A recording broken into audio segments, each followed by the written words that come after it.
Salut mes ludopathes préférés, nous sommes là pour vous parler de Rezafa, un jeu avec des cartes d'action bigou, du pick and delivery, de la gestion de ressources et la gestion des eaux. Usée, je ne sais pas, mais gestion des eaux. Parlons de la règle. Alors, la règle, c'était une version originale en anglais. Sur la mise en page, j'ai trouvé ça plutôt neutre et plutôt bien fait. C'est facile à lire, le déroulé s'enchaîne assez vite. Après, une fois qu'on était dans la partie, on s'est rendu compte quand même de pas mal de manquements. Pas mal de points qui étaient finalement sujets à interprétation et on a dû aller voir quelques vérifications. Notamment l'action de production, là, avec l'appel blanche, l'appel sur fond blanc ou l'appel sur fond noir. On a eu du mal à comprendre la distinction. Il y a des cartes que vous allez récupérer, parfois elles vont dans la main, parfois elles vont à côté, bref. Les bonus de jardin qui doivent être pris une première fois mais qui peuvent être pris une deuxième fois. Et qui sont planqués un petit peu partout dans la règle, c'est pas bien mis en exergue, alors que c'est hyper important. Bon, et le pire du pire, c'était la fameuse action sur les canaux, où finalement on vous explique l'action et on vous montre un exemple, et en réalité l'exemple ne suffit pas à expliquer toutes les situations possibles. Finalement les tuiles, ça pose plein de questions sur comment les construire ou comment déplacer son cube d'eau sur le fil des canals, donc beaucoup de points à aller voir sur le site de Board Game Geek, donc elle n'a pas très bien rendu son effet pour moi. 45 minutes d'explication, voire même 1 heure. Il y a plein de détails, peut-être trop de détails, on y reviendra. Au final, le jeu, il est plutôt accessible une fois qu'on a compris comment ça fonctionnait. Une carte, on choisit quel côté de la carte on active avec une action principale, il y en a 6, certes, avec un bonus coloré. Il y a 3 parties pour ces actions au global, il y a les ateliers et les jardins qui vont fonctionner en binôme, et ensuite le commerce et enfin la gestion de l'eau. Voilà. Je pense que j'ai expliqué à peu près 40% du jeu. Maintenant, ça va être une foultitude de détails. Cependant, parlons du matériel. Alors déjà, il faut parler de la direction artistique du jeu. Bon, moi, ça me laisse un peu indifférent. Je ne trouve pas forcément ça moche ni joli. Mais je sais qu'elle peut être extrêmement clivante. Sur le matériel, il y a des bonnes idées quand même, parce qu'il y a pas mal de petits rappels de points de scoring et de règles, qui sont à la fois sur votre plateau personnel et à la fois sur le plateau de jeu. Bon, après, il y en a un petit peu partout. Tu te demandes pourquoi il y a du scoring sur ton plateau, et puis parfois sur ton plateau personnel, et parfois sur le plateau de jeu. Bon, ça peut être en bas à gauche comme en haut à droite, donc il y a pas mal de petits points. Moi, ce que j'ai trouvé qui manquait vraiment, c'est qu'il n'y avait pas d'aide de jeu. Alors certes, les cartes actions, c'est pas extrêmement compliqué à expliquer, mais il y aurait pu avoir ne serait-ce que quelques récaps justement de bonus à récupérer ou pas, de séquences, notamment pour les tuiles canal ou même pour le commerce, parce qu'il y a quand même une séquence à respecter. Et puis il y a beaucoup de cartes, l'iconographie, elle fait le job, mais pas complètement non plus. Ils l'ont mis sur la dernière page de la règle. À côté, ils nous ont donné une feuille où toutes les pages, les cartes de fin de partie sont expliquées. Mais en réalité, c'était plutôt l'inverse qu'il fallait faire, parce que donner la règle pour pouvoir lire la carte, je trouve ça pas terrible. Ils auraient pu en faire une annexe à côté. Comme ça, quand les gens ont un doute sur une carte qui est dans la rivière, ils prennent l'annexe, au lieu de prendre la règle, alors que peut-être on en avait besoin pour d'autres points. Donc j'ai trouvé ça vraiment dommage. Et le fait qu'il n'y ait aucun récap personnel en aide de jeu ou en aide de je sais pas quoi, ça j'ai trouvé ça pas terrible. Je reviendrai là-dessus. En tout cas, pour moi, le matériel est digne de la fin des années 90. Et encore, c'est laid, c'est pas bien pratique du tout. C'est lourd, ce chameau qui est découpé pour lui faire tenir très très temporairement des petits jetons de carton très mal illustrés. Bon, certes, il y a des rappels de ça, de là, pas forcément là où on les attend, il y en a de partout. Il en manque en plus, surtout sur toute la gestion de l'eau, des canaux, c'est fastidieux. Faut se rappeler quand on va faire telle partie que ce qu'on voit à l'autre bout du plateau, ça s'applique dans tel cas, mais ça s'applique pas, et que pour telle autre partie qui est exactement sur le même endroit, il va falloir lire un autre endroit. Vous en oublierez, c'est sûr. La table, elle devient en plus très vite bazardeuse. Il y a 8, 9 paquets de cartes qu'il va falloir renouveler pour la plupart. 8 sur 9 qu'il va falloir renouveler à certains moments de la partie. Je vous assure, vous l'oublierez. Ou alors il y a vraiment quelqu'un qui est très très très sérieux sur le jeu, qui a vraiment envie de respecter 100% des règles, mais vous oublierez de changer ces petits tas. C'est pénible, donc ça devient très très vite bazardeux, surtout que c'est plein de cartes à effet unique, donc on va les jeter. Il va falloir tout retrier derrière, c'est bon, bof. Avec tous ces petits points de règles par-ci par-là, j'ai envie de dire, c'est même habituel pour l'éditeur.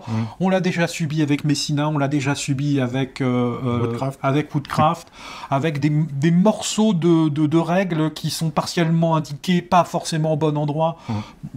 c'est pas du tout adapté au jeu. Et il en manque pénible. parfois. Et il en manque, c'est pas adapté. Quelle sensation?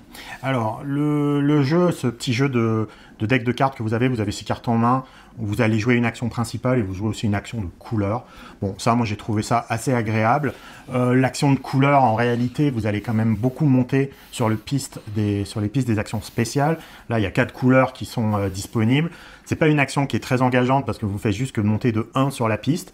Et au bout de 3 ou 4 montées, je sais plus, là, vous allez gagner une carte et là, vous allez avoir une vraie décision à prendre. Mais en réalité, nous, sur les 4 couleurs, on s'est quand même rendu compte que les cartes orange qui permettent d'améliorer son deck étaient assez importantes. Et évidemment, les cartes roses, qui sont uniquement les cartes de fin de partie qui font marquer des points, c'est aussi la deuxième couleur qui est primordiale. Donc finalement, cette action de couleur, bon, c'est pas la plus intéressante, mais c'est un passage obligé pour avancer. En réalité, le jeu, moi, c'est comme sur le plateau, il est coupé en deux. Il y a un côté, vous allez jouer à un jeu de pick-up and delivery.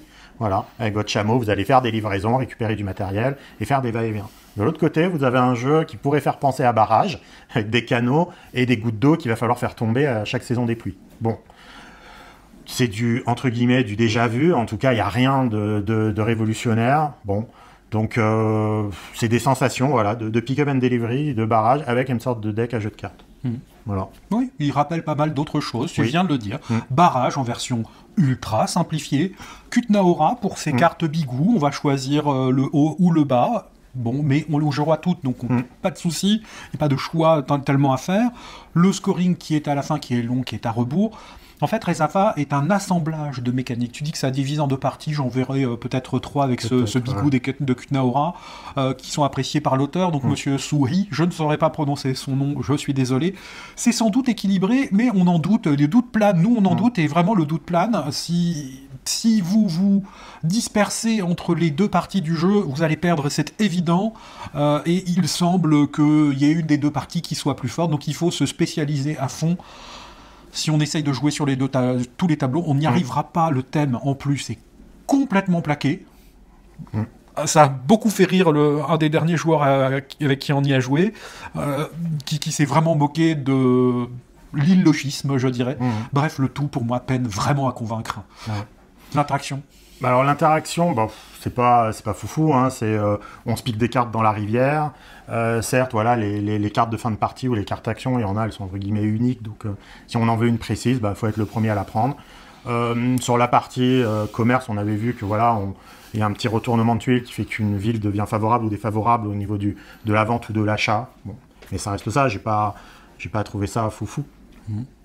Et toi? Quasiment pas en fait, c'est vraiment très très flat. Tu l'as dit, peut-être qu'on va se piquer une place à un endroit, peut-être qu'il y a quelqu'un qui va prendre une carte avant un autre. Bon, bof, c'est pas très grave. À la rigueur, ça peut faire râler tout au plus si un joueur a piqué la carte ou l'autre. Il y a peut-être sur les canaux où quelqu'un va peut-être se placer pour essayer de piquer un petit peu plus l'eau qui tombe. Et encore, on reste dans son coin et on voit la caravane passer, si je puis dire. Avec qui?